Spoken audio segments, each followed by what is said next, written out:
Энэ юу яадаг л да. Тэгэл жил бүр менежментийн төлөвлөгөө батлуулахгүй болон ашигт малтмалын тухай хуулийн дээр лиценз туслагдах үндэслэл болдгийг.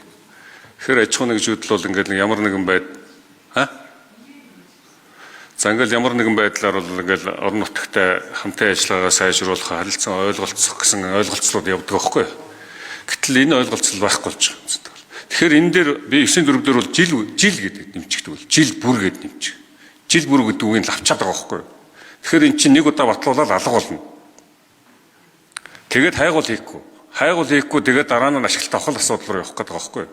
Тэгэхээр энэ цаанаа та юу ярьж байгаа нөхөр те эрс соёлын зөвлөлөөр ороход батлагдсан тэгээ баталгаатай хийгдсэн яг ийм ажлын одоо юу гэдгийг одоо өрөмдлөгийн ийм югаараа эрс соёлын зөвлөлөөр ордог үстэй. Гэтэл үнэхээр бидний хувьд өнөөдөр ямар асуудлууд гараад байгаа вэ гэхээр яг одоо хайгуул нь тодорхой биш тийм ээ. Тэгэл нэг за хариулъя. Оюун төш хариулъя. Жаргалын гишүүн хайгуулын цогц зөвшөөрлүүдийг хүндэж өгч байна. Хайгуулын цогц зөвшөөрөл төр болохоор наривчсан үнэлгээ хийддгүү.